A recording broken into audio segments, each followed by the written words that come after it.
Bonjour. Noël approche à grands pas. Une belle occasion de vous servir de vos talents de créatrice pour préparer des cadeaux originaux, personnalisés et faits par vos petites mains. Pour que vous ayez le temps de vous organiser, je vais vous proposer dans ce tuto et dans les prochains à venir un pas à pas pour réaliser la base d'un modèle, et je vous donnerai aussi des idées de variantes en vous montrant des exemples, ce qui vous permettra à partir d'un modèle de base simple de travailler après sur la personnalisation ou la décoration de votre cadeau par exemple. Pour être clair, je vais reprendre une idée et je la développerai pour vous montrer toutes les possibilités qui s'offrent à vous.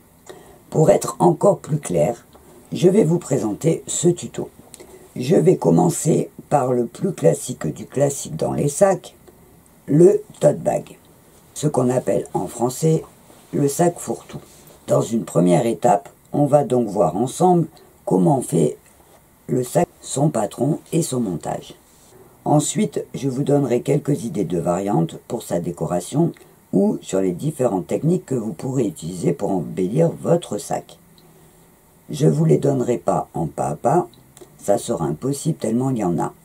Mais je vous montrerai des exemples que j'ai réalisés pour vous. À partir de la même base, vous pourrez faire des créations très différentes, ce qui vous permettra de personnaliser votre sac selon la personne à qui vous le destinerez par exemple.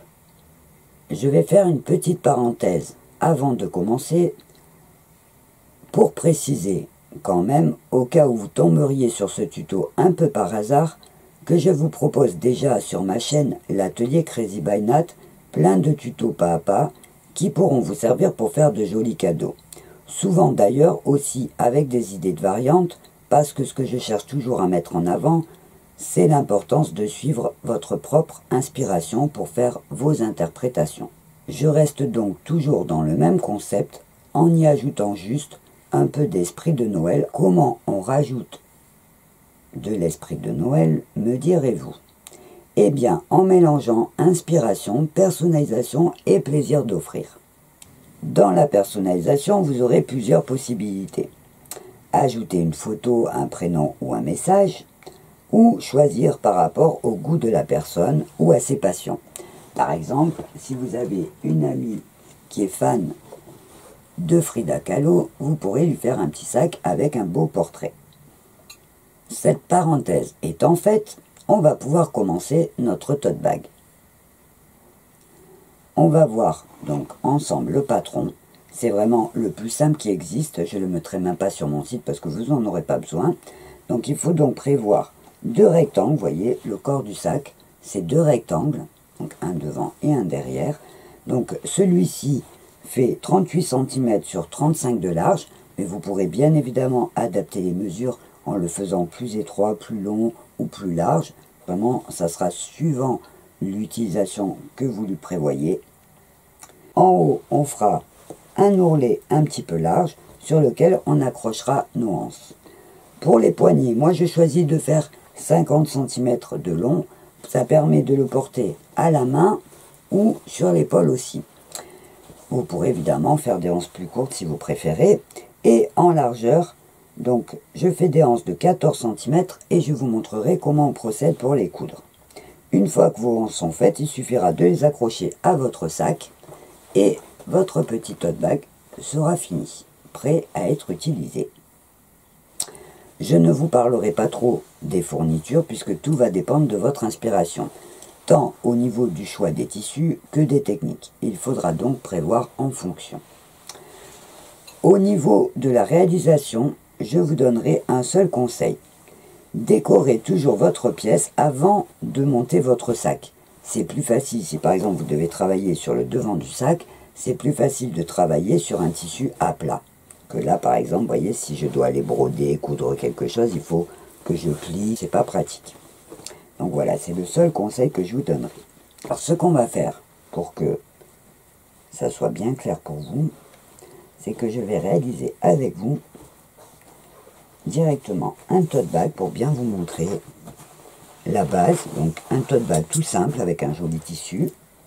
Donc vous aurez la possibilité aussi de choisir soit, comme là par exemple, un tissu fleuri, donc c'est le tissu qui fera tout le côté joli du sac, hein, j'y travaillerai pas plus, je vais le laisser, comme je dirais, au naturel.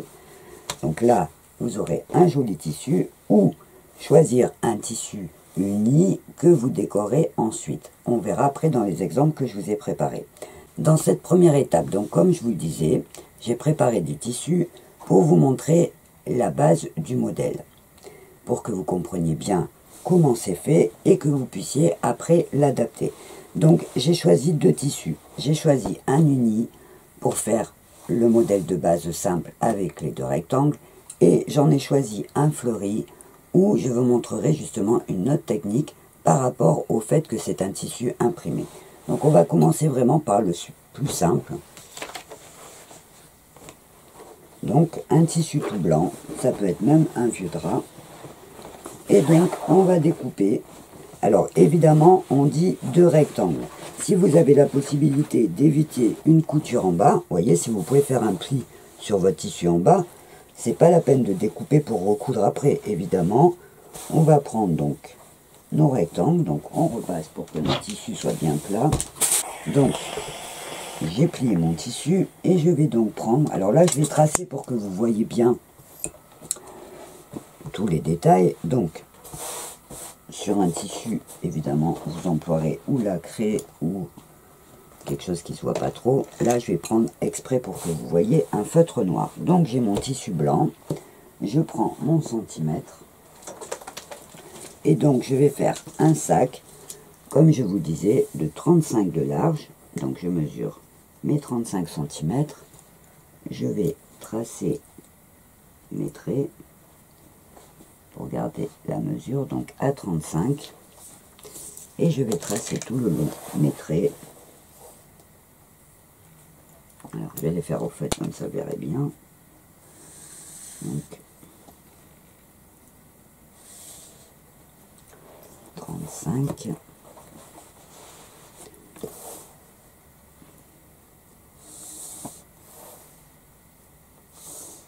Voilà, donc j'ai la largeur de mon sac. 35 cm. Et en hauteur, je prévois donc de faire 40 cm. Donc je vais tracer pour bien m'en rappeler. Voilà, donc 40 cm.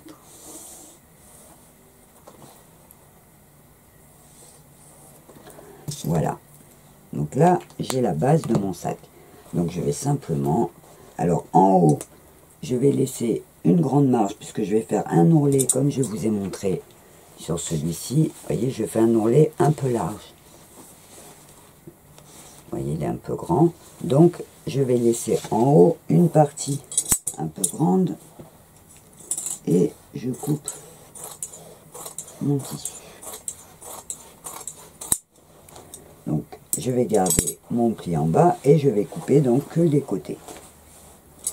Donc je les rétrécis un petit peu, je laisse une marge pour ma couture. Voilà, mon sac est coupé, vous voyez. Donc je vais simplement faire les coutures de chaque côté sur toute la longueur. Voilà, les coutures des côtés sont faites. Alors pour faire un joli sac, évidemment, on fera un petit zigzag, comme vous voyez sur celui-là. On fait un petit zigzag au bord pour la finition. Là, je ne vais pas le faire pour essayer d'aller un petit peu plus vite pour tout vous montrer ce que j'ai à vous montrer. Voilà, donc je coupe mes fils. Et donc là, je vais... Alors, on imagine, j'ai fait mon zigzag. Et là, donc, je vais plier. Alors là, évidemment, ça se voit, hein, parce que j'ai pris du feutre exprès pour que vous le voyez bien. Donc, je vais plier. Alors, vous, comme vous n'aurez pas ce repère, vous prendrez le centimètre et vous mesurez. Donc, je vais mettre de côté pour que vous voyez bien. Et donc, je vais mesurer la hauteur de mon sac. Donc, 40 à 40 au bord. Je vais mettre une épingle et je vais faire ça tout autour. Donc, pour qu'il ait la même hauteur. Donc, je mesure à plusieurs endroits. Voilà, là, je suis un petit peu plus haut. Donc, je redescends. Et je vais le plier comme ça, donc tout autour. Donc je vérifie. J'ai 40 piles et là je vérifie de l'autre côté. J'ai un peu moins, donc je remonte un petit peu.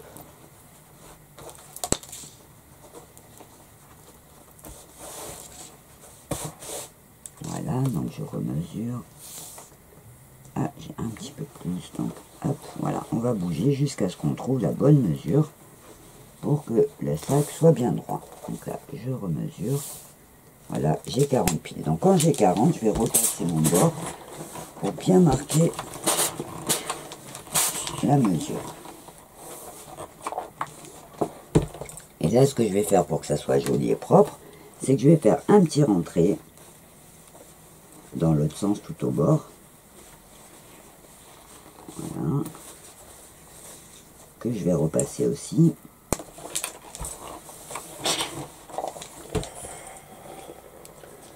Je vais faire tout autour.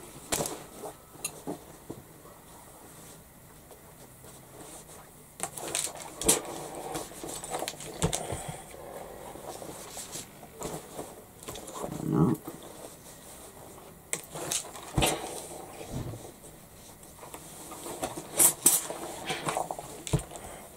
Voilà, donc j'ai fait mon premier pli pour ma hauteur et j'ai fait un ourlet tout autour vers l'intérieur.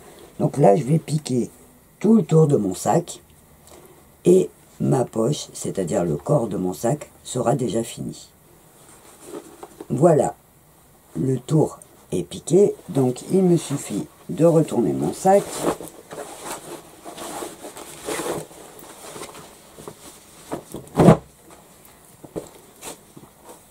Alors je coupe tous mes fils. Je tire bien les pointes en mettant mon doigt dedans. Voilà. Et donc là, il me suffit de repasser.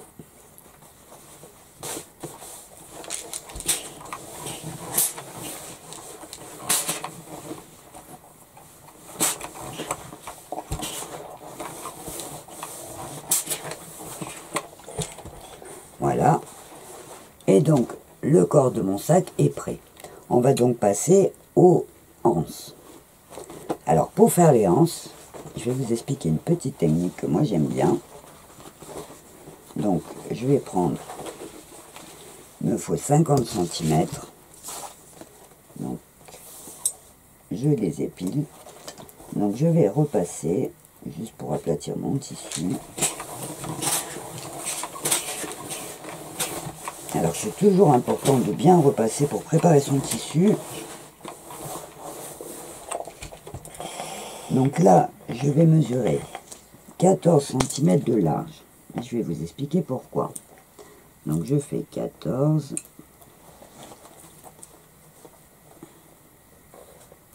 Et donc, re 14 parce qu'il me faut 2 anses.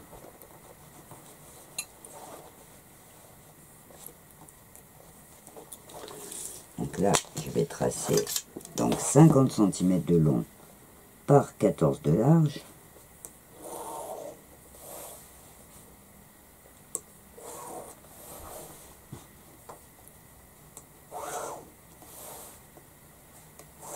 Voilà. Je découpe mes 2 anses. Donc, voilà. Et donc là, ce que je vais faire, alors pour que vous voyez bien, j'ai mis un petit tissu noir. Sinon c'est difficile de voir le travail sur le blanc. Donc, pour la bandoulière, je vais vous expliquer une petite technique simple. Parce que vous allez voir que ma bandoulière, elle a une couture de chaque côté avec la même épaisseur de tissu. C'est-à-dire que là, vous avez donc les tissus pliés, ça fait 4 épaisseurs. Et de ce côté aussi. Parce que je vous explique, quand vous allez faire votre anse, si vous faites les plis que d'un seul côté, vous serez obligé de faire donc les plis pour fermer la anse d'un côté, vous voyez, comme ça.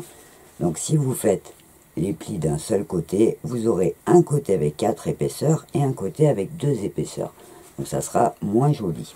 Alors, je vais vous montrer une technique simple pour avoir 4 épaisseurs de chaque côté en faisant rapidement. Donc, je me mets sur l'envers et je repasse mon tissu plié en deux. Voilà. Là, je vais faire une piqûre du côté du pli du tissu, pas du côté où le tissu s'ouvre, hein. Bien du côté du pli, je vais faire une petite piqûre tout le long à un demi-centimètre en me calant avec mon pied de biche. Voilà, donc j'ai la piqûre le long du pli. Je vais ouvrir au fer à repasser, vous voyez, donc ma piqûre, elle reste en l'air, donc je vais la repasser et l'aplatir.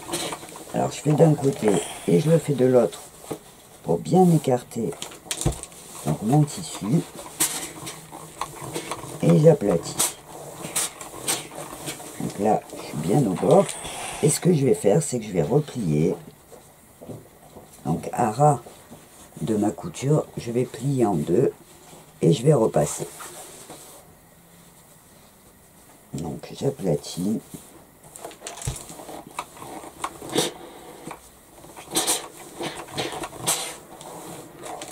Donc là vous voyez j'ai récupéré mes 4 épaisseurs donc que je vais avoir de l'autre côté. Donc pour faire l'autre côté tout simplement je vais plier donc mon tissu pour avoir la largeur de la bandoulière que je veux, donc ça fait pas trop large. En général ils font 3-4 cm maximum, donc je plie.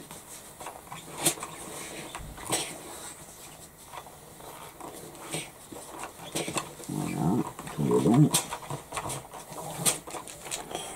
Je vais faire pareil de l'autre côté, donc je plie aussi pour avoir la même largeur.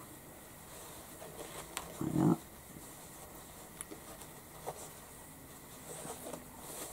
Et je repasse pour aplatir.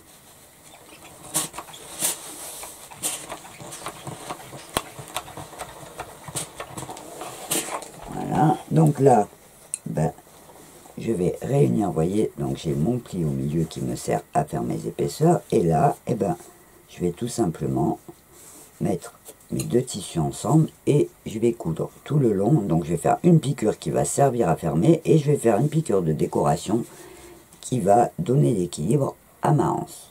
Donc je vais piquer tout le long pour fermer et de l'autre côté pour décorer. Voilà, donc j'ai piqué un côté pour fermer, un côté pour décorer. Et donc ma bandoulière est finie. J'ai fait un petit zigzag en bas de chaque côté pour faire propre. Donc là il me suffit de couper mes fils. Donc je coupe tous les fils qui dépassent de mes coutures.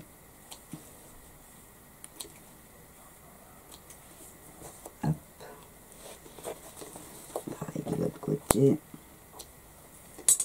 Et voilà, donc ma première bandoulière est faite. Il me suffit de faire le même travail pour la deuxième.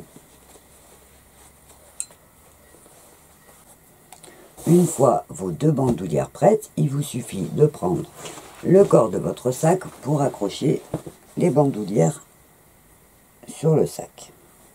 Pour les accrocher, je mets mon sac à plat, je prends mon centimètre, je vais mesurer la largeur de mon sac. Donc là j'ai 34 à 17. Je mets une épingle pour me repérer sur le milieu de mon sac. Et donc là, je vais faire 6 cm d'un côté, je mets une épingle. Voilà. Et 6 cm de l'autre côté. Et je mets une épingle aussi. J'ai donc le milieu de mon sac, qui est à 17 chez moi, et je fais 6 cm d'un côté et 6 cm de long. Je vais prendre ma bandoulière. Alors je fais attention en la cousant de ne pas avoir le problème que si je la tourne après quand elle va être cousue, ben, ça fera pas joli. Donc je fais bien attention de la mettre dans le bon sens, vous voyez, il faut qu'elle plie en haut, que ça soit dans un sens ou dans l'autre, mais que mes deux bords, donc sur la même face, mes deux bords soient attachés au sac, pas que j'ai une face et l'autre, sinon ça va tourner. Donc je fais attention, je mets ma bandoulière à côté de mon épingle à 6, je la rentre à l'intérieur, je descends jusqu'au bord de mon ourlet et je fais attention de la main bien droite et j'épingle. Donc, du coup j'ai beaucoup d'épaisseur, Voilà, et donc je fais pareil en faisant attention de prendre la même face, hop, je fais de l'autre côté et j'épingle. Et avant de mettre celle de derrière, je vais déjà piquer celle-là. Donc je fais attention quand je l'épingle qu'elle soit bien droite, qu'elle soit pas tordue sur mon sac. Et donc là, pour les attacher à mon sac, je vais faire une piqûre. Alors voilà, j'en cherche une qui se voit bien. Je vais faire une piqûre, vous voyez, de près. Donc je vais faire un carré. Et au milieu, je vais faire la croix. Je ne sais pas si c'est bien visible. Je vais vous montrer sur celui-ci. Pour que ma anse soit bien attachée, qu'elle soit solide et qu'en même temps ça fasse joli, ça décore, je vais faire le carré tout autour et la croix à l'intérieur. Alors en fait, je fais, donc je pique, je vais tout droit, je descends, je reviens, je remonte. Là, j'ai fait mon carré. Je descends en diagonale et quand j'arrive ici, ben, je refais ma piqûre du côté pour revenir à cet angle-là et redescendre là-bas en bas. Ça m'évite d'avoir arrêté mon fil à chaque fois et à le couper et à recommencer. Là, c'est vraiment d'un seul morceau. On va tout droit, on descend, on fait le tour. Quand on arrive en haut, on va en diagonale, on repique pour remonter donc sur sa couture de côté et hop, on redescend en diagonale de l'autre côté. Alors, je vais coudre ma anse sur l'avant de mon sac. Ma première anse est donc fixée. Vous voyez le système du carré avec la croix à l'intérieur, ce qui permet de faire une fixation solide. Et donc maintenant, je vais mettre la deuxième anse à l'arrière en me basant sur les anses que j'ai devant. Donc pas besoin de remettre mes épingles en fait. Je vais poser au même endroit. Je mets une petite épingle pour le tenir, pour aller jusqu'à la machine. Et pareil de l'autre côté. Alors je fais attention de mettre à la même hauteur pour que mes anses aient la même longueur une fois fini. Voilà.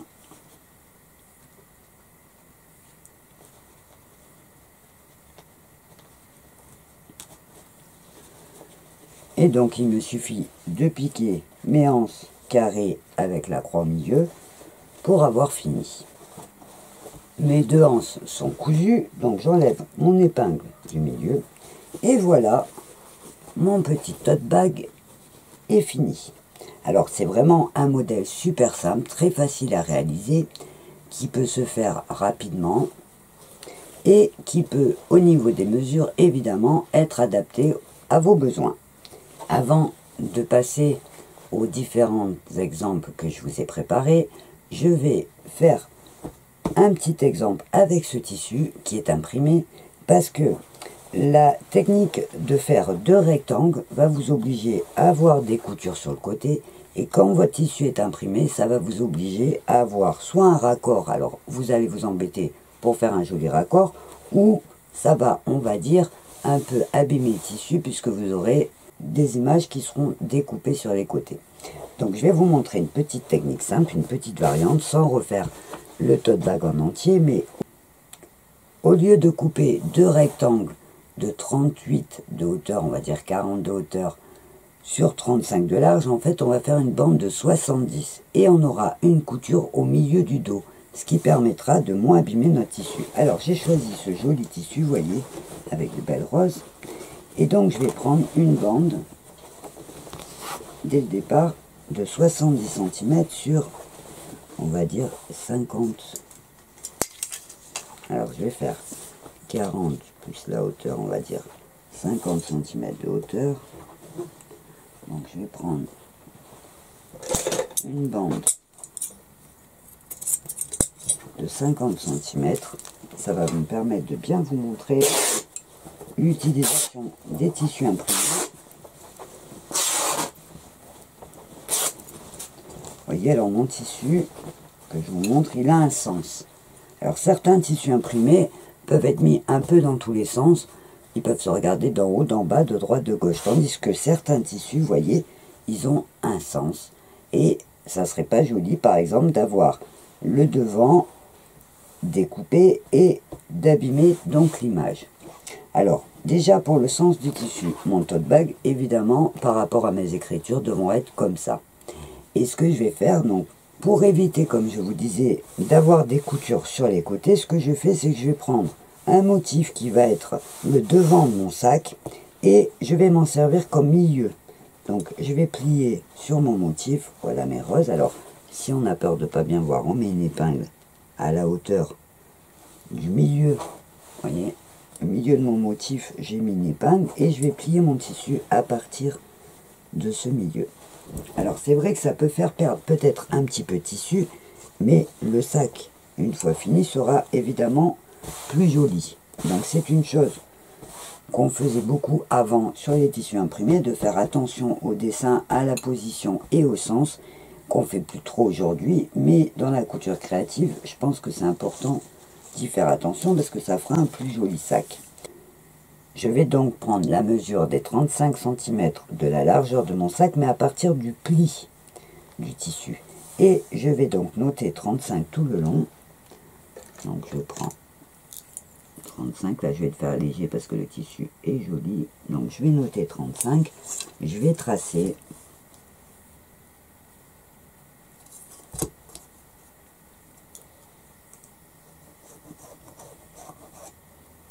35 cm, voilà.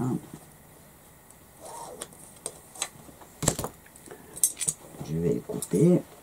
Alors je laisse ma marge évidemment de couture, donc je coupe un peu plus loin.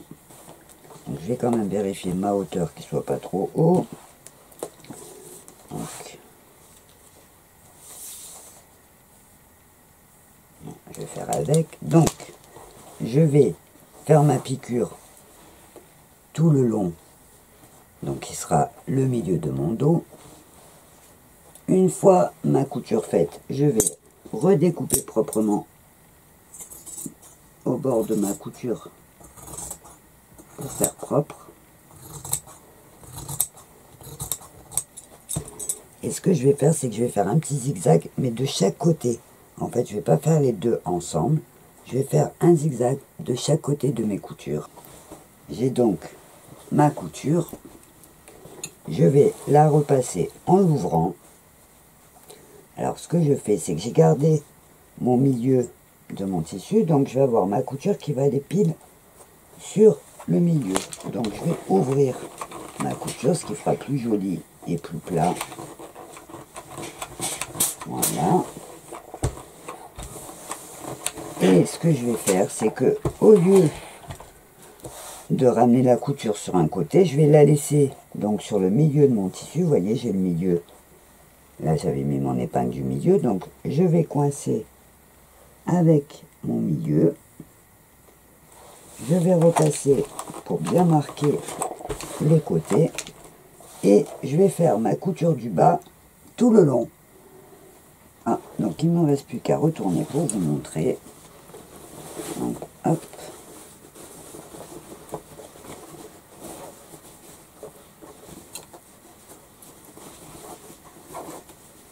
Voilà, donc là, je vais mettre un petit coup de repassage.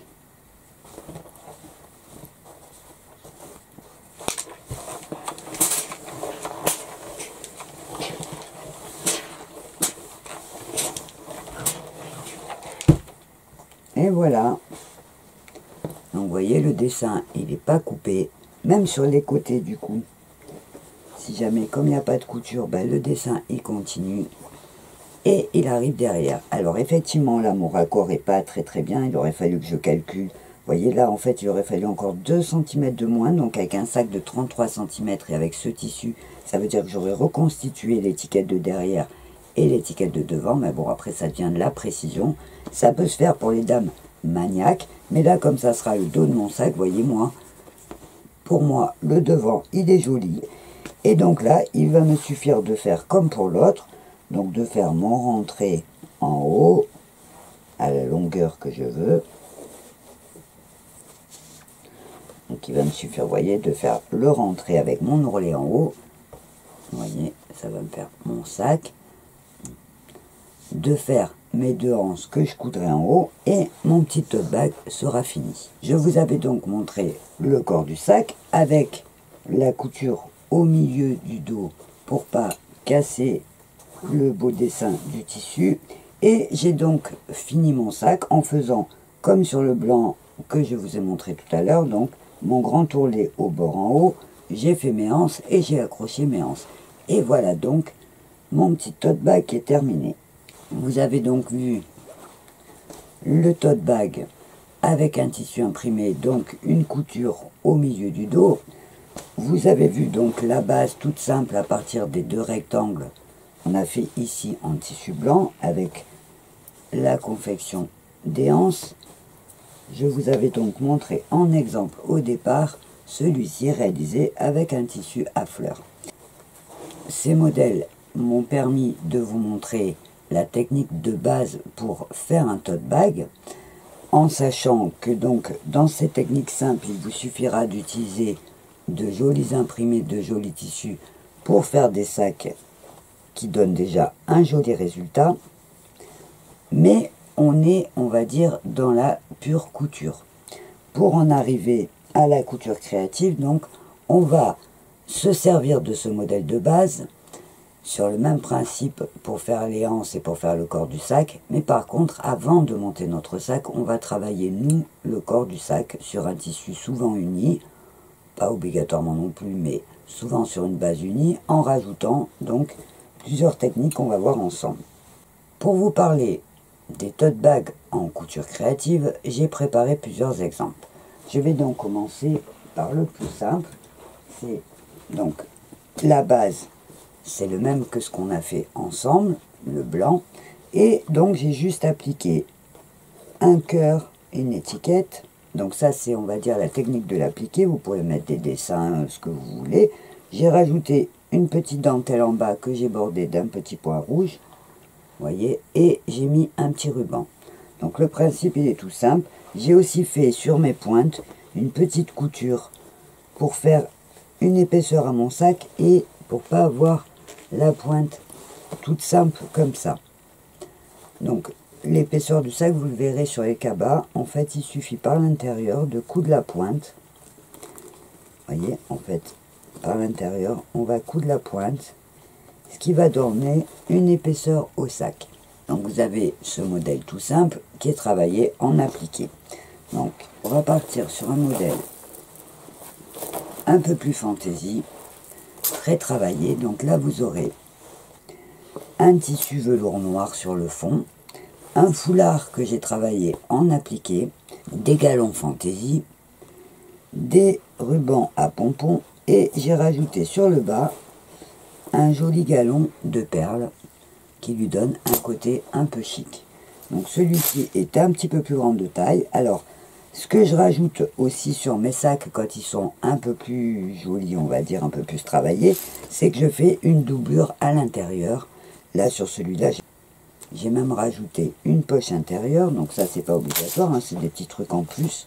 Alors pour la doublure il suffit de faire un tote bag uni, par exemple là c'est en rouge, et de le rentrer à l'intérieur et de le coudre sur le bord. J'ai ensuite travaillé pour vous donc ce tote bag qui est fait à partir d'un transfert de photos. Alors vous avez dans ma playlist couture créative sur ma chaîne plein d'explications techniques sur le transfert d'images, sur les appliqués, sur les points de couture si vous ne savez pas coudre. Donc regardez la partie qui vous intéresse. Donc sur celui-ci par exemple, j'ai un transfert d'image que j'ai posé, que j'ai appliqué à la main avec un petit galon tout autour pour faire un joli fini, façon un petit peu cadre. Et j'ai justement les roses que je vous ai montré, donc le tuto est aussi sur ma chaîne pour faire des petites roses très facilement. Donc là je m'en suis servi pour décorer, voyez, le petit bord du cadre, donc des petites roses en tissu blanc. J'ai rajouté un petit tissu fantaisie au bord rayé noir et blanc et des petites franges parce que je trouvais que le style allait bien avec justement Frida Kahlo qui avait souvent des châles à franges. Donc je vais vous donner une petite astuce aussi quand vous cousez un tissu rayé noir et blanc. On ne sait jamais si on doit coudre en noir ou en blanc. Par principe, on va vous dire de prendre toujours le fil le plus clair. Sauf que sur le noir, ça ne ferait pas joli si on voit les points blancs. Alors ce que j'ai fait tout simplement, c'est que j'ai cousu tout en blanc et j'ai pris un feutre textile noir et j'ai mis un petit peu de feutre sur tous mes traits où j'avais des fils blancs qui ressortaient dans le noir. Ce qui fait que maintenant, quand on regarde de près, on ne voit pas la couture.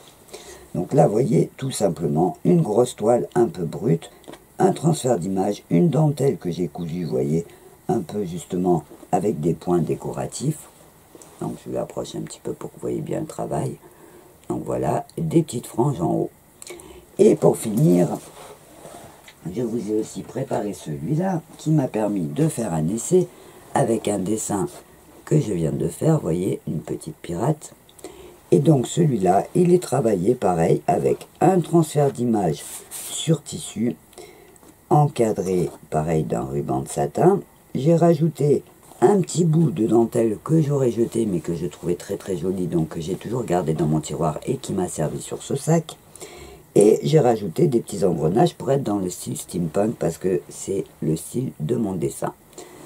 Donc voilà, j'ai doublé l'intérieur tout simplement sans faire de poche. Alors, pareil pour les anses, vous pourrez, moi je fais toujours des anses un petit peu hautes parce que ça permet aussi de porter à l'épaule ou en bas de la main. Donc ça va être au choix. Et vous voyez donc en quelques présentations toutes les possibilités qui s'offrent à vous, en sachant que je n'ai évidemment pas tout fait. J'ai encore pas fait la pâture sur tissu, la broderie, les assemblages de tissus pour former un patchwork qui vous permettront de faire un sac une fois que vos assemblages sont faits. Donc vous voyez, les techniques sont multiples et variées, il y en a pour tous les goûts. À vous de choisir et d'adapter selon ce que vous préférez faire ou selon la personne à qui vous destinez le cadeau. Vous aurez de quoi par exemple personnaliser les sacs avec des messages, avec des photos. Vous pourrez par exemple pour un sac de bibliothèque, à la place de mettre la photo de Frida, mettre une photo d'un écrivain ou de Baudelaire ou d'un autre. Et travailler selon les couleurs que vous aimez, selon les tailles. Pour un sac bibliothèque, cette taille suffirait. Pour un sac par exemple à course, on peut le faire un petit peu plus grand. Voilà comment expliquer 1000 choses en un seul tuto. Alors je plaisante, mais je plaisante qu'à moitié, parce que les possibilités vont être vraiment très nombreuses, que ce soit en taille, en style, en matière ou en technique, je vous laisse imaginer. Je vais rajouter encore une petite idée. Si vous faites un petit tote bag dans un tissu très joli, tout fin comme ça, vous pourrez peut-être rajouter à votre cadeau une petite pochette en faisant le pliage de votre sac. Voyez, vous allez plier votre sac, vous prendrez les dimensions et vous pourrez par exemple lui faire un petit pochon de rangement. Voilà, cette fois je vais m'arrêter là pour ce tuto en vous souhaitant plein de jolies créations. Je vous rappelle avant de vous quitter que si vous avez des questions, vous pouvez les poser dans la partie commentaires sous cette vidéo et je me ferai un plaisir de vous y répondre. En attendant, je vous dis au revoir et à bientôt.